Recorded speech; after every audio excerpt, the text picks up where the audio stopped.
Meus irmãos, minhas irmãs, graça e paz em Cristo Jesus. Alegria estar com vocês nesta noite e eu tenho certeza que nós temos a mesma convicção, nós estamos aqui porque nós precisamos de Deus.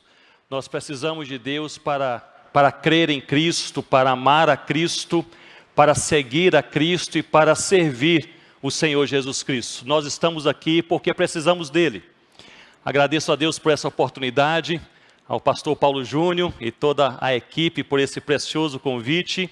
E eu gostaria nesta noite de partilhar com vocês sobre a identidade cristã. Se Deus assim permitir, nós iremos partilhar sobre a identidade em Cristo nesta noite, em 2 Timóteo capítulo 4, e você já pode abrir a sua Bíblia comigo, segunda carta de Paulo a Timóteo capítulo 4, e nós iremos refletir nos versículos 6 a 8 nesta noite, entendendo qual é a nossa identidade no Senhor Jesus, e amanhã à noite, se Deus assim permitir, iremos refletir sobre a missão da igreja, a missão no Senhor Jesus, com base em 2 Timóteo capítulo 4 também, mas nos versículos 1 a 5.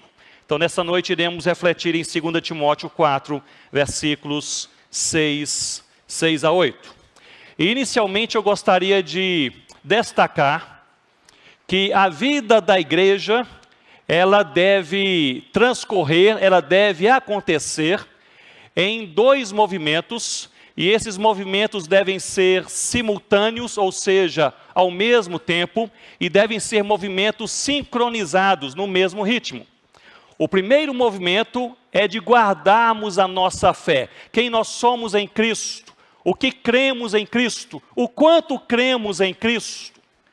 Não apenas guardarmos a nossa fé no primeiro movimento, mas o segundo movimento é de proclamar a nossa fé. Nesta noite eu irei partilhar com vocês sobre este primeiro movimento. Pois notem comigo que nós somos orientados na palavra de Deus, pelo próprio Deus, a nós guardarmos o nosso coração, a guardarmos em nossa vida, em nossa mente e em nossa alma, a nossa fé no Senhor Jesus. Isso se dá por meio do pastoreio, da comunhão, da oração, da igreja e, sobretudo, na palavra de Deus e pela palavra de Deus.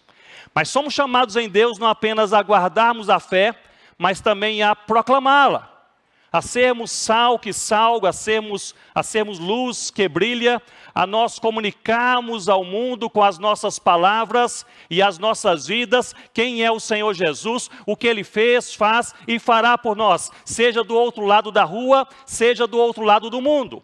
Mas notem que esses dois movimentos devem ser necessariamente e teologicamente, esses movimentos devem ser simultâneos ao mesmo tempo e devem ser sincronizados ao mesmo tempo, aliás, no mesmo ritmo.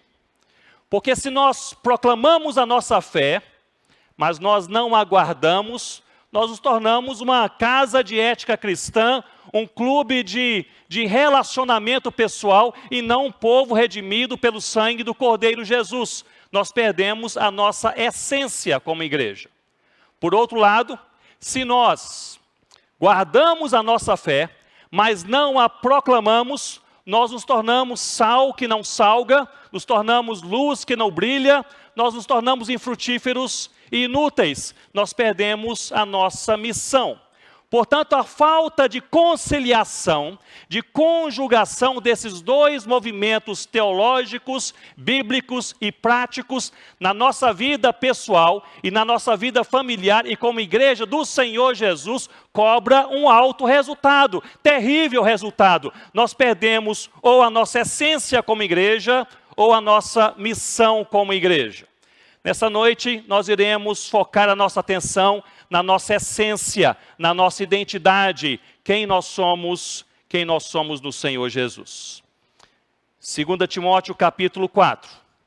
E antes de lermos esse texto, eu gostaria apenas de pintar um pouco o contexto para que possamos caminhar juntos nessa figura na qual essa carta está inserida. Essa carta, a segunda carta de Paulo a Timóteo, ela possui pelo menos 3 ou 4 diferenciais por demais importantes. O primeiro diferencial é justamente o local. Paulo ele se encontrava preso em Roma, não naquela primeira prisão domiciliar, menos desconfortável, mas agora ele estava em um calabouço. Eusébio, no século IV, ele descrevia esse calabouço dizendo que era uma prisão subterrânea, escura e úmida, com apenas um buraco no teto para a entrada de luz e de ar. É lá que Paulo estava. Portanto, essa carta é única pelo local onde ela foi escrita. Paulo estava naquela prisão derradeira. Um outro diferencial dessa carta é justamente a circunstância. Paulo estava para morrer e ele sabia que iria morrer. Aliás, 2 vezes nessa carta ele afirma que tem certeza que a morte o aguarda, que ele morrerá em breve. Portanto, essa carta está encharcada de palavras com profunda reflexão sobre a vida cristã e a nossa identidade no Senhor Jesus. O terceiro diferencial dessa carta é o destino. E esse diferencial, ele é curiosíssimo, porque na última carta, escrita pelo grande apóstolo Paulo, ele não endereça essa carta aos apóstolos, ou às igrejas que ele havia plantado, ou às igrejas que ele havia pastoreado, ou a um grupo importante e específico de pessoas, mas ele destina essa carta a um filho na fé e companheiro de jornada que ele conheceu na cidade de Listra, a este jovem Timóteo.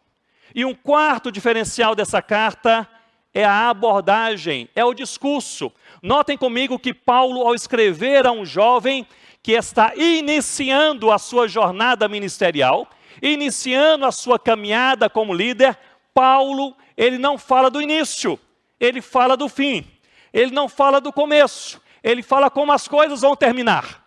Parece-me que a expectativa de Paulo é que Timóteo, percebendo o fim, ele irá perceber também a essência da sua vida cristã e a sua identidade no Senhor Jesus. Portanto, com isso em mente, leiamos 2 Timóteo capítulo 4, versículo 6, diz assim a palavra de Deus.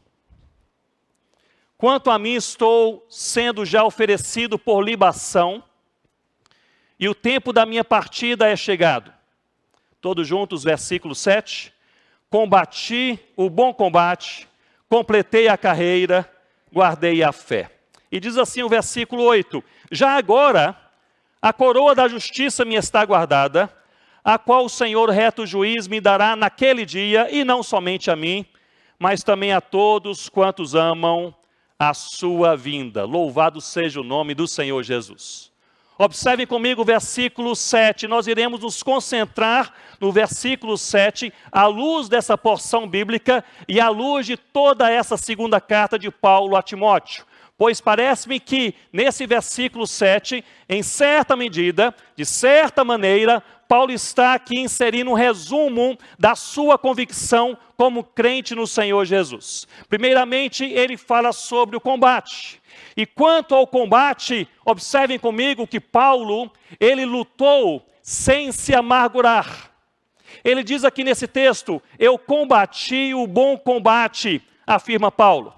Notem comigo que o verbo no grego aqui para combate é agonizomai. E agonizomai significa um tremendo esforço.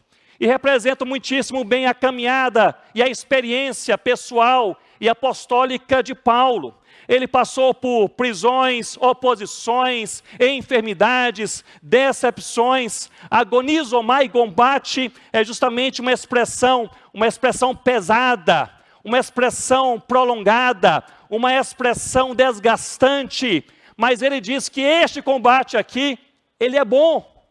Ele combateu não qualquer combate, ele combateu o bom combate, ele luta sem se amargurar. E parece-me que isso faz parte dessa chamada de Deus, na palavra de Deus, pela graça de Deus, no empoderamento do Espírito Santo de Deus, para nós podermos combater essa luta diária, prolongada, desgastante, mas sem amargura, com santidade de vida.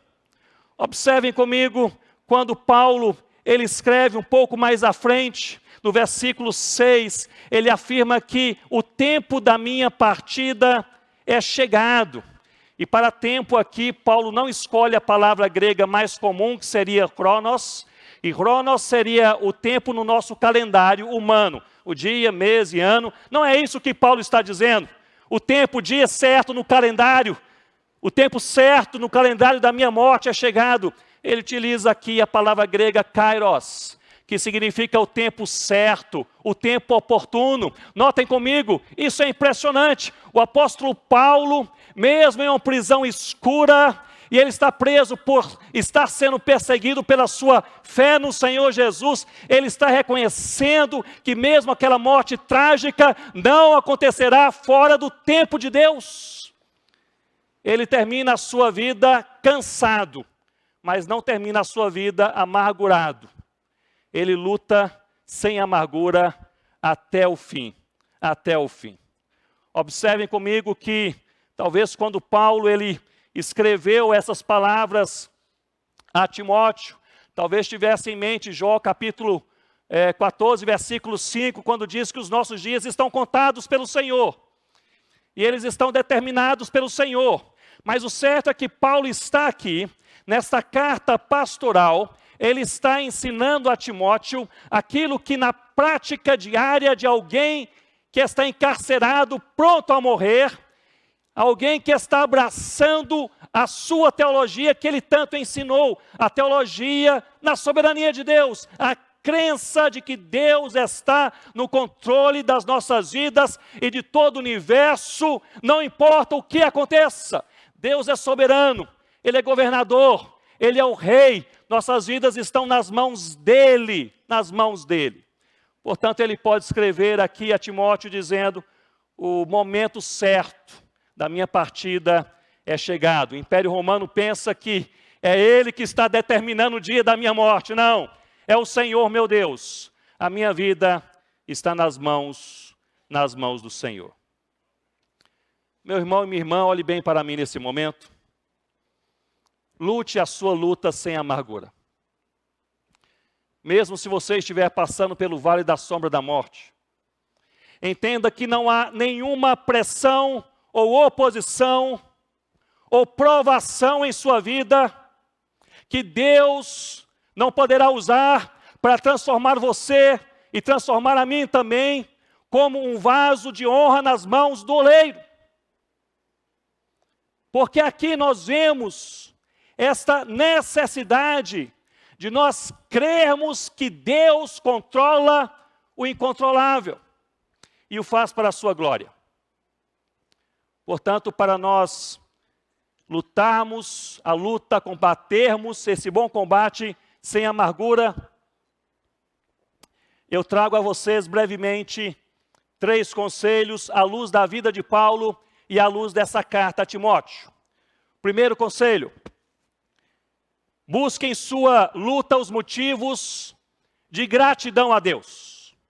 Se você notar no capítulo 1, dos versículos 5 e 6, Paulo não inicia essa carta dizendo, eu estou triste pela minha prisão. Ele inicia essa carta preso, mas inicia a carta dizendo, eu estou alegre por causa da sua fé, Timóteo.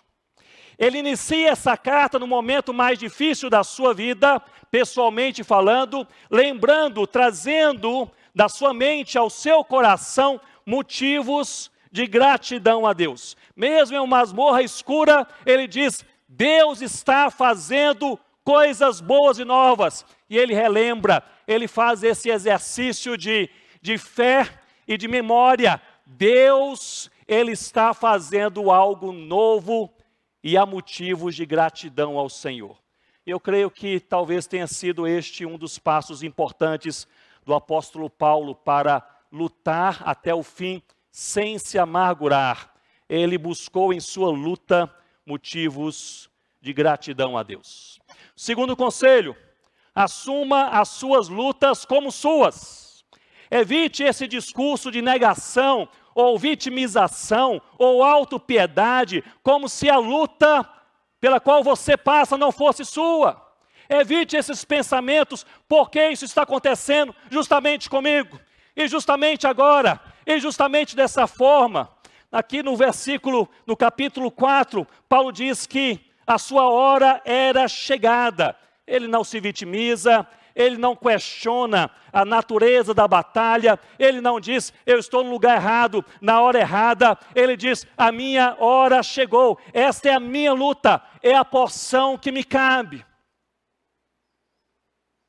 E para nós assumirmos a luta que o Senhor nos dá como nossa, e fazermos isso com paz no coração, eu entendo que 3 coisas são importantes. Em primeiro lugar, creia e relembre sempre que você não está sozinho.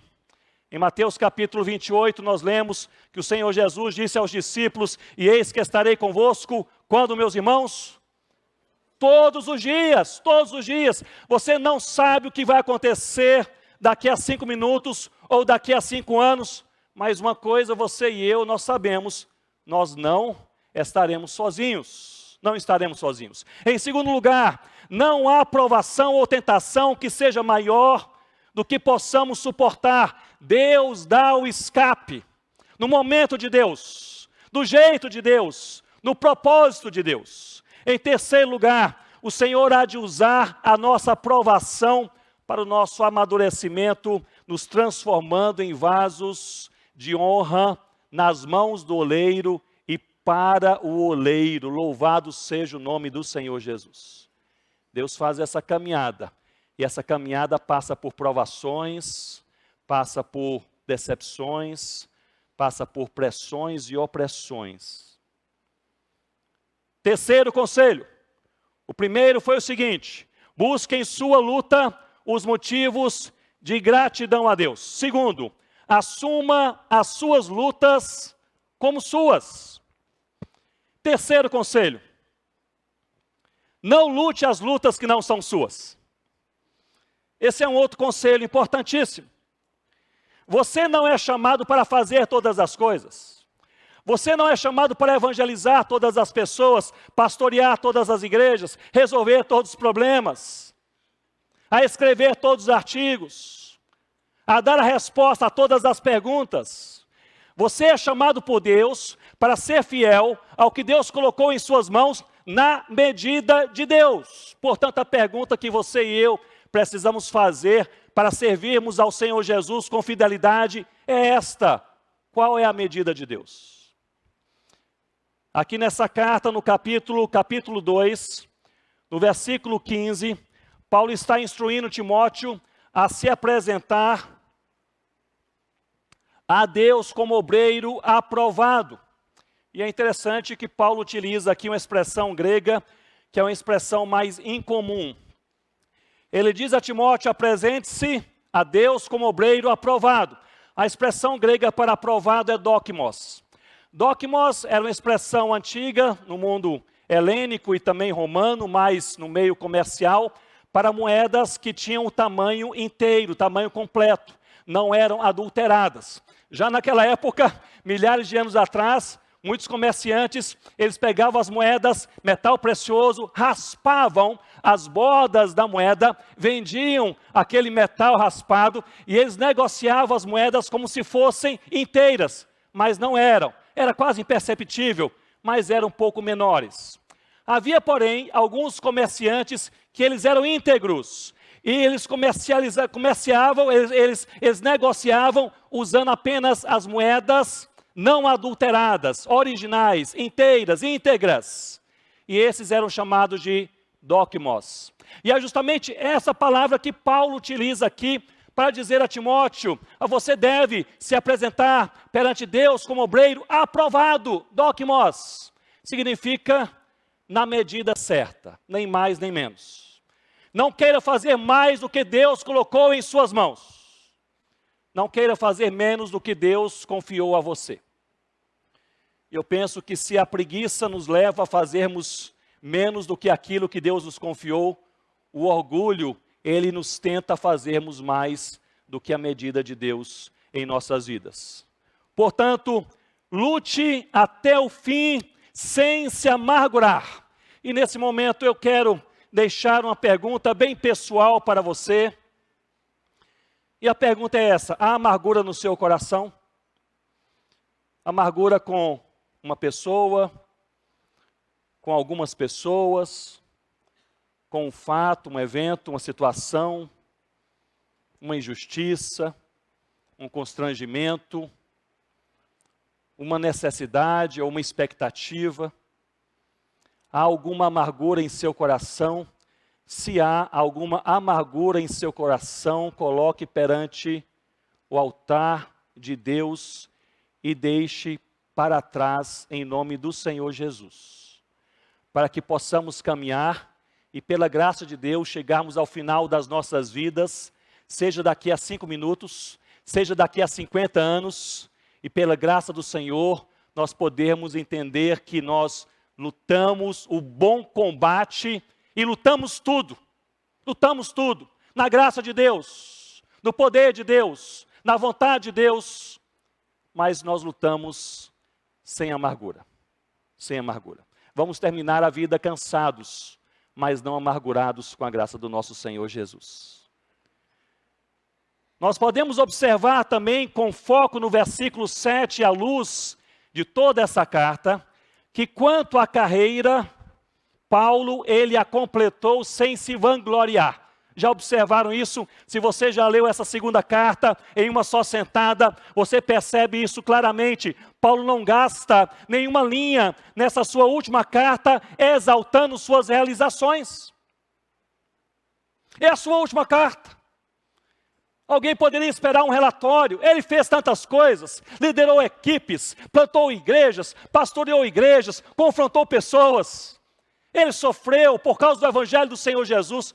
Ele não gasta nenhuma linha nessa carta exaltando as suas ações. Na verdade, ele não fala dele, mas fala de Cristo. Ele não relembra aqui as obras dele, mas sim as obras de Cristo. Paulo não termina a sua vida dizendo, eu sou maior, eu sou especial. Ele termina a sua vida dizendo, maior é Jesus, especial é Jesus.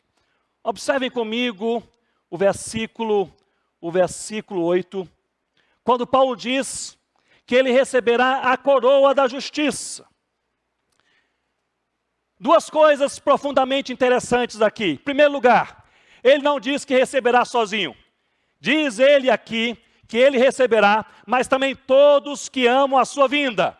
Portanto, ele não está aqui se excluindo, dizendo, eu, Paulo, sou tão especial que receberei algo que mais ninguém há de receber. Ele diz, nós receberemos, nós que amamos a vida do Senhor Jesus. Segunda coisa, ele diz que receberá aqui a coroa de quê, irmãos? A coroa de justiça. Nós sabemos que essa palavra coroa é uma palavra do contexto helênico, que era esse louro, essa coroa colocada sobre a cabeça de um atleta quando ele se esforçava e competia e vencia aquela prova. E aquela coroa sobre a sua cabeça tinha um significado. O significado era o seguinte, você venceu.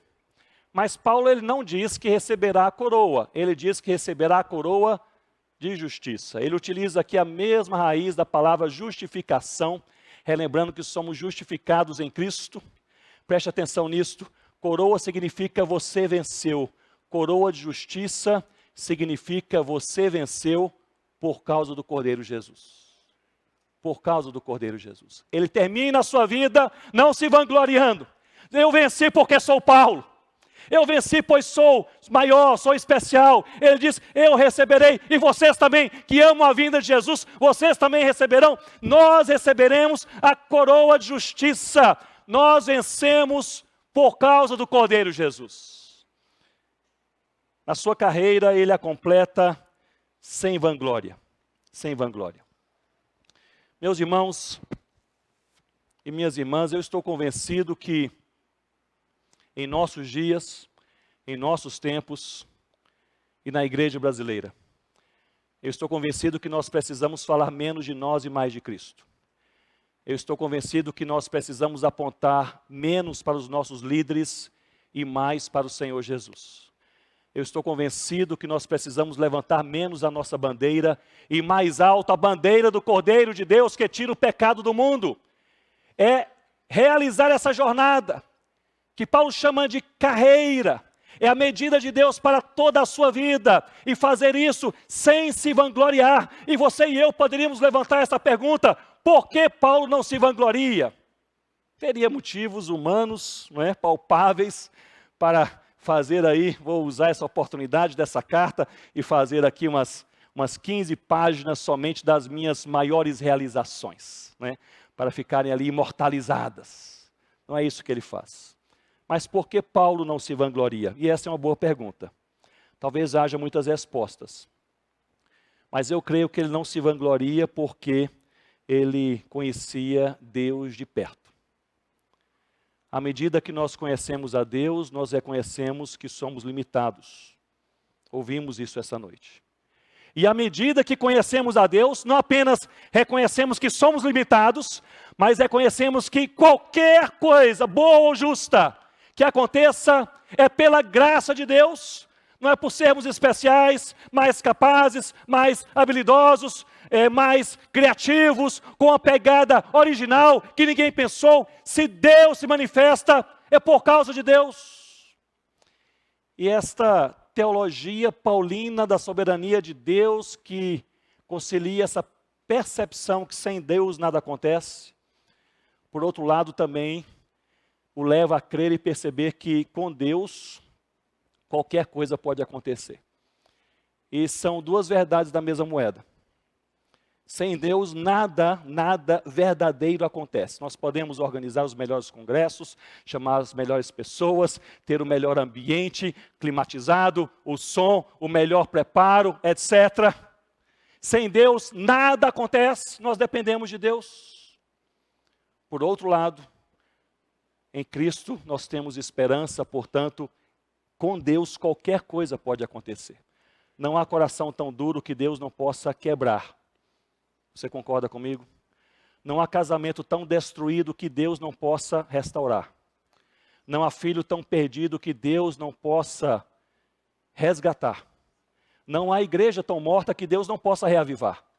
Não há tribo tão distante que Deus não possa alcançar.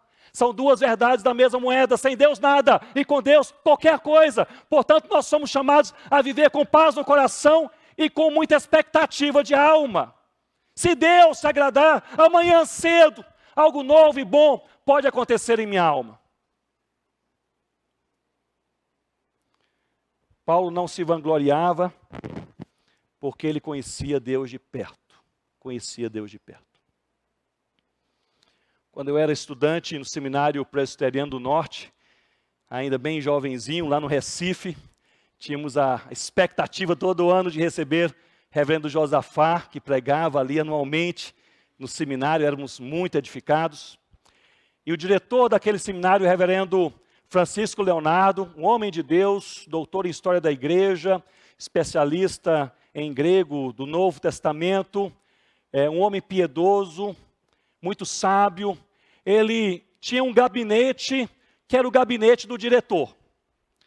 E naquele gabinete do diretor, do lado de dentro da porta, no pé da porta, ele grudou ali um pequeno quadro.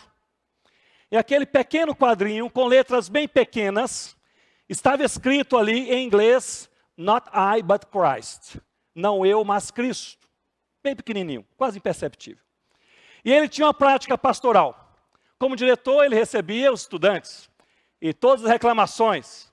Então alguém entrava para reclamar de um professor, de uma matéria, muita leitura, pouca leitura, a comida está boa, o local está ruim, qualquer reclamação, entrava ali e ele ouvia pacientemente, a pessoa falava, e antes dele responder, ele tinha essa prática com quase todos os alunos. Ele dizia: meu filho, antes de falar, você pode me ajudar? Eu gostaria que você lesse o que está escrito naquele quadrinho. E o aluno olhava, mas está longe, lá quase no chão, rente ao chão. Pastor Francisco, é pequenininho, está longe, não consigo enxergar. Meu filho, você pode fazer melhor, você pode se esforçar um pouco mais. Chegar ao ponto do estudante, tinha que ficar de joelho, com o rosto literalmente no chão, colado na porta, para ler aquela frase. O que está escrito, meu filho? Está escrito aqui em inglês, pastor. Não eu, mas Cristo. E ele dizia: fique nessa posição, vou aproveitar e orar por você. E fazia uma oração longa. Maior é Cristo. Maior é Cristo. Nós precisamos lutar, precisamos caminhar e precisamos um dia, pela graça de Deus, completar a carreira na medida de Deus, o que Deus colocou em nossas mãos, sem vanglória. É a glória de Deus, reconhecendo que é Deus quem faz, é Deus quem chama, é Deus quem opera, é pela graça de Deus. Quanto ao combate, ele lutou sem se amargurar. Quanto à carreira, ele a completou sem se vangloriar. E quanto à fé, pois no versículo 7, que é esse resumo dessa porção bíblica, quanto à fé, isso é impressionante para mim, ele diz em uma só palavra o que ele fez ao longo da sua vida cristã com a sua fé. Ele diz, guardei. Guardei.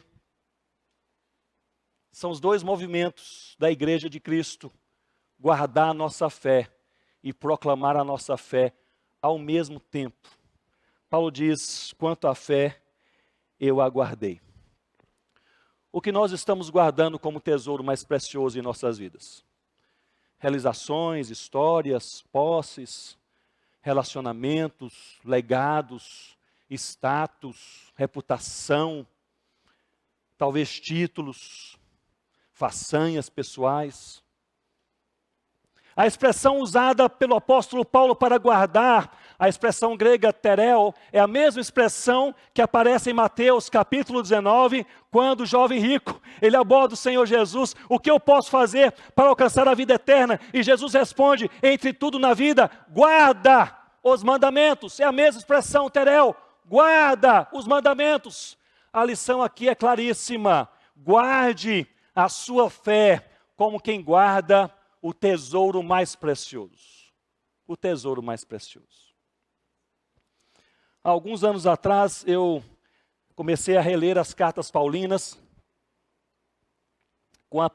fazendo um exercício, com apenas uma pergunta em minha mente. E a pergunta que eu tinha era a seguinte: quais eram as práticas cristãs mais enfatizadas pelo apóstolo Paulo para fortalecer a nossa fé no Senhor Jesus? Essa era a minha pergunta. Eu passei a ler todas as cartas paulinas com essa pergunta. Quais eram as práticas cristãs de fortalecimento da nossa fé no Senhor Jesus? Guarda a sua fé. E eu percebi, na minha compreensão, que Paulo ele enfatiza em suas cartas 7 práticas cristãs, que são práticas destinadas a fortalecer a fé daqueles que amam e seguem o Senhor Jesus. A primeira é a palavra, é a leitura e meditação na palavra de Deus. A segunda é a adoração, é reconhecer quem Deus é e o que Ele faz, seja uma adoração individual ou coletiva, privada ou pública, como um culto público de adoração a Deus. A terceira prática é a comunhão, é nós caminharmos com aqueles que amam e seguem o Senhor Jesus, a igreja.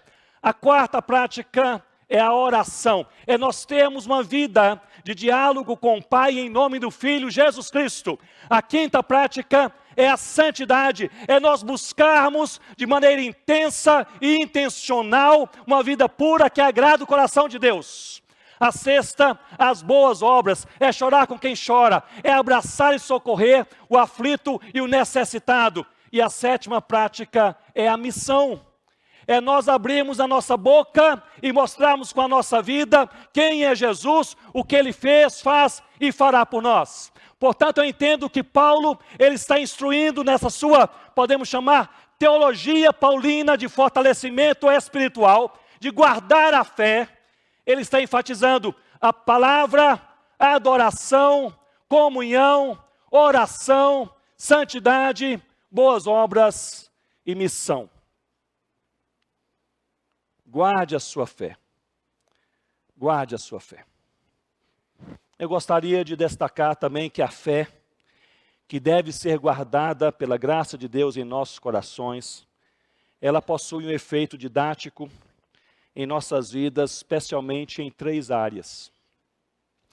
Primeiramente, a fé, ela transforma a ansiedade em esperança, e faz isso todos os dias. Porque há uma forte e curiosa ligação na palavra de Deus entre fé e descanso. Percebem isso? À medida que nós cremos, nós descansamos. À medida que nós cremos, a nossa mente compreende, nosso coração percebe e a nossa alma sente que nós estamos nas mãos de Deus. À medida que nós cremos, nós podemos, mesmo passando pelo vale da sombra da morte, podemos ir para casa hoje à noite, colocar a cabeça sobre o travesseiro e conversar com a nossa alma, como conversava Davi, dizendo: descanso, ó minha alma, no Senhor, porque Deus cuida de mim. A fé transforma ansiedade em esperança. Há uma ligação bíblica entre fé e descanso. Mais nós cremos, mais nós descansamos. A fé também transforma a nossa visão natural humana em visão cristã.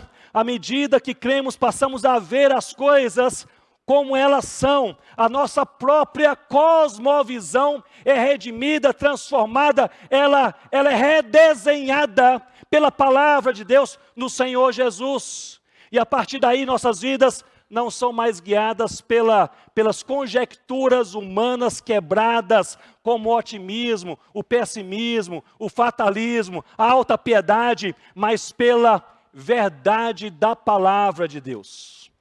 A fé transforma a nossa visão natural, a maneira natural e carnal de interpretarmos a vida em uma cosmovisão bíblica e cristã. E por fim, a fé também transforma o nosso propósito de existência. Nós passamos a compreender pela fé que Deus tem um plano para as nossas vidas. Ele não precisa de nós, mas Ele deseja nos usar. Nós passamos a perceber que Deus poderia fazer sem nós, mas Ele coloca algo em nossas mãos para sermos usados por Ele. O teólogo e missiólogo holandês do século XVII, Gisbertus Vultius, em um dos seus livros, A Política Eclesiástica, ele começa a falar sobre a natureza da igreja, e há um ponto belíssimo em que o livro é escrito em latim, e ele diz que a igreja e ele usa essa frase, ela é vocatio et missio, que significa chamada e enviada, e ele explica, ela é chamada em Cristo para a salvação, e é enviada por Cristo para a missão, ao mesmo tempo. Isso é fantástico. Nós somos chamados para a salvação e somos enviados para a missão. A dinâmica da fé cristã é de guardar a fé e proclamar a fé ao mesmo tempo. Ao mesmo tempo. Temos um propósito nas mãos de Deus. Eu gostaria de recapitular com você. Observe comigo. Nesses 3 versículos, de certa forma, o apóstolo Paulo está falando sobre a morte. No versículo 6 ele diz: quanto a minha morte me espera, chegou a minha hora. No versículo 7 ele diz: combati o bom combate, estou pronto para ir. No versículo 8 ele conclui afirmando: a coroa da justiça me aguarda, Cristo me espera. Ele fala da morte e precisamos lembrar que a morte não é o nosso fim. Na verdade, a morte é um fascinante recomeço. Nós não gostamos da morte, eu creio que esse sentimento é normal, pois não fomos feitos para morrer. Entretanto, a fé nos enche de esperança, de algo fantástico, que confere significado à nossa vida e à nossa morte. E esse algo fantástico é essa verdade aqui, que eu posso chamar de uma verdade insuperável. Cristo nos aguarda. Cristo nos aguarda. E essa é uma verdade insuperável, não há nenhuma doença terminal, não há nenhuma crise pessoal, nenhuma pandemia global que possa questionar essa esperançosa verdade. Nós vencemos por causa do Cordeiro Jesus. Alguns anos atrás, estava pregando em uma igreja amiga, pregava nesse texto. E na noite anterior, fiquei hospedado na casa de um presbítero. Eu pedi ao presbítero que pudesse imprimir as notas do sermão, para que eu tivesse as notas impressas. E fui dormir, fui descansar. E ele me contou no outro dia, no café da manhã, que ele começou a imprimir aquelas notas e começou a ler aquelas notas. E que seus olhos grudaram no versículo 8, dizendo que a coroa da justiça me está guardada. E na frase que eu escrevi logo à frente, eu disse: portanto não tememos a morte, pois temos algo infinitamente maior. Cristo nos aguarda, Cristo nos espera. E ele se lembrou do seu sogro que tinha câncer, estava no estágio terminal, poucas semanas, no máximo poucos meses para partir. Ele ligou para o seu sogro naquele dia à noite, ele leu com o seu sogro, que era um homem de Deus, esse verso bíblico: a coroa da justiça me está guardada. E ele disse: a coroa da justiça foi comprada por Cristo, foi guardada por Cristo, está segura nas mãos de Cristo. E eles ali foram tremendamente edificados na palavra de Deus, pois essa é uma verdade insuperável, insuperável. Aquele que nos amou, aquele que nos chamou, aquele que nos redimiu, ele nos aguarda. Ele nos aguarda. Portanto, qual é a nossa identidade? Gostaria de ser breve. Em primeiro lugar, a nossa identidade tem origem em Deus. Não somos cristãos porque somos capazes ou somos especiais, como já vimos. Nós somos cristãos porque Deus os amou, Deus os escolheu e Deus os redimiu. A nossa identidade tem origem em Deus. Em segundo lugar, a nossa identidade, ela é revelada em Cristo. Se você quiser saber quem você é, olhe para o Senhor Jesus. Se você quiser conhecer o seu próprio coração como crente, como aquele que ama e segue a Cristo, olhe para Cristo. Em Jesus nós nascemos de novo, recebemos um novo nome. A nossa vida cristã está interligada, está entrelaçada com o Senhor Jesus. Em terceiro lugar, a nossa identidade, ela é visível aos homens. À medida que nós somos quem Deus nos chama a ser, nós nos tornamos sal que verdadeiramente salga e luz que verdadeiramente brilha. E Deus usa aquilo que Ele faz conosco para atrair outras pessoas ao Senhor Jesus e à verdade da palavra de Deus. Em quarto lugar, a nossa identidade é fortalecida pela fé. À medida que cremos, passamos a compreender quem de fato somos. À medida que cremos, a nossa mente compreende e o nosso coração percebe que nós pertencemos a Cristo. Essa é a nossa identidade. Portanto, meu irmão e minha irmã, lute o bom combate sem se amargurar. Termine a sua vida cansado, mas não amargurado, em nome de Jesus. Segundo, complete a sua carreira sem se vangloriar. Aponte para Jesus durante toda a jornada, até o último dia. Terceiro, guarde a sua fé como quem guarda o tesouro mais precioso. É a sua fé no Senhor Jesus que é a marca da sua identidade, quem você verdadeiramente é. Eu gostaria de concluir partilhando com vocês uma experiência que marcou o meu coração há muitos anos atrás. Rossana é a minha esposa. Rossana e eu, nós trabalhamos durante 9 anos com um povo muito querido em Gana, na África, um povo chamado Concomba. E como todo missionário que chega em uma região não evangelizada, nós chegamos ali, aquele trabalho de você primeiro encontrar a aldeia. Eu me lembro que estávamos lá 6 meses no país, e depois de 6 meses um pastor brasileiro amigo me escreveu uma carta dizendo: Ronaldo, quantos Concombas já vieram a Cristo? Eu falei: nós nem encontramos a primeira aldeia ainda. Foi uma frustração. Mas primeiro você se estabelecer com o povo, aprender a língua, aprender a cultura, ser aceito entre o povo. E depois, Deus dando graça e oportunidade, você começa a pregar o Evangelho. E assim fizemos. E começamos a pregar o Evangelho numa região chamada Coni. E era a primeira vez que aquele povo ouvia sobre Jesus. E ali muitos curiosos, alguns aparentemente interessados, mas havia um opositor. Quase sempre há um opositor. E o nome desse opositor era Mebá. Mebá era o feiticeiro daquela aldeia. E quando ele ouviu pela primeira vez, nós falamos: há somente um Deus verdadeiro, ele se levantou para fazer oposição. Pois eles creem em diversos deuses, todos malignos, e a vida religiosa é você tentar aplacar a ira daqueles deuses, sobreviver. Seria a religiosidade local. Ele se opôs: isso não é verdade, é mentira. Não há somente um Deus verdadeiro. E o Mebá, ele desenvolveu um costume muito ruim para mim, que era, onde eu saía, ele ia atrás. E eu pregava e ele fazia oposição no momento da pregação. Diversas vezes estava lá numa família eu dizendo, por que Cristo? Ele gritava, não existe Cristo. Porque Deus? Não há Deus. E ele era um opositor tão meticuloso, que depois de alguns meses, eu me lembro que eu estava numa outra aldeia e ele me seguiu até essa outra aldeia só para atrapalhar a pregação. E depois que eu preguei e ele atrapalhou, ele me chamou, lá me chamam de Ucaljá, significa homem branco. Ele disse, Ucaljá, eu fiquei em dúvida aqui sobre um ponto da sua pregação, eu queria entender melhor, ele queria entender para fazer melhor oposição na próxima vez. Eu tinha uma ideia em minha mente, confesso aos irmãos, talvez por ler as biografias missionárias.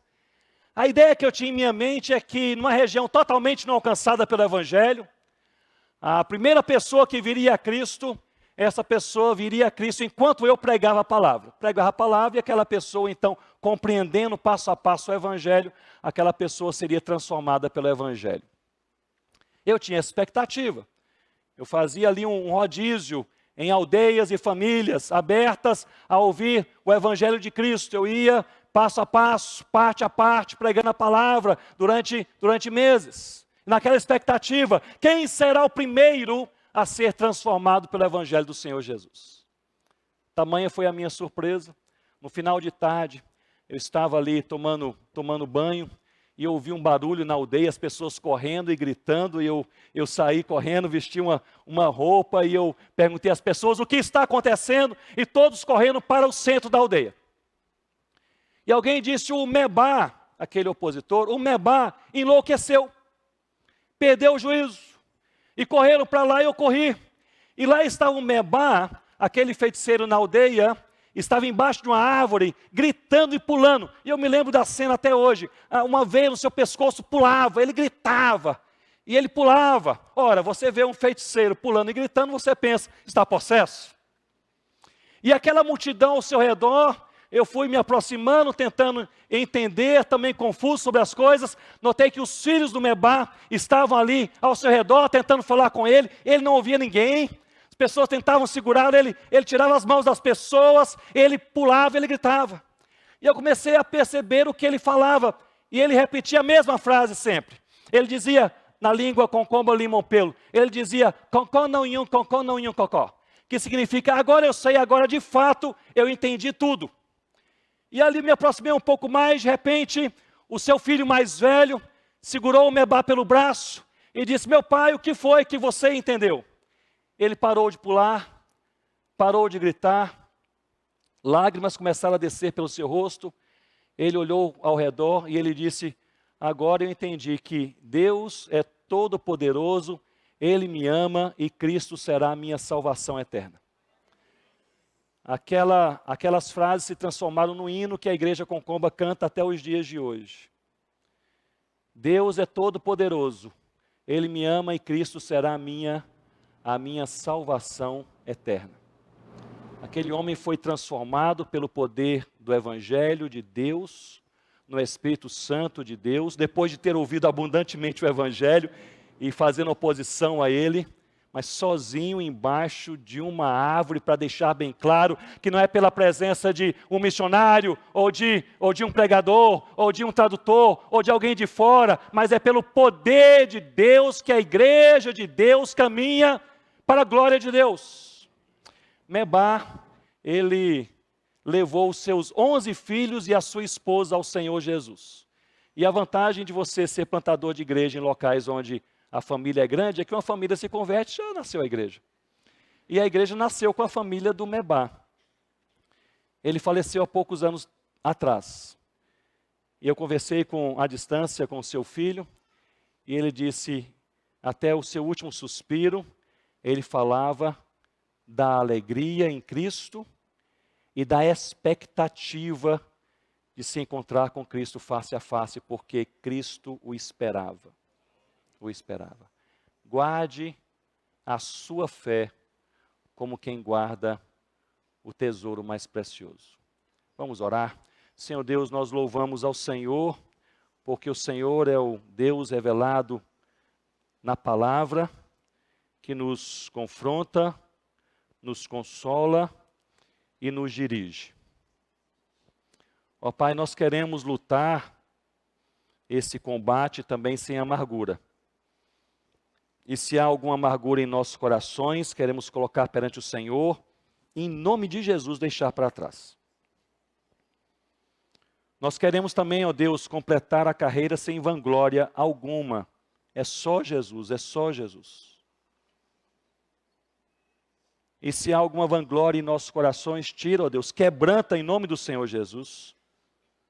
Nós queremos a cada passo reconhecer que é o Senhor, é o Senhor. Se não fosse o Senhor, o que seria de nós? E, ó Deus, quanto à fé, nós queremos caminhar na nossa jornada cristã, guardando a fé como quem guarda o tesouro mais precioso. A nossa identidade é Cristo. Ó Deus, e nós louvamos o Teu nome, porque o Senhor nos amou, chamou, redimiu, e o Senhor também nos usa, porque temos uma identidade e temos uma missão. Que seja tudo para a glória do Senhor. Em nome do Senhor Jesus. Amém, ó Deus.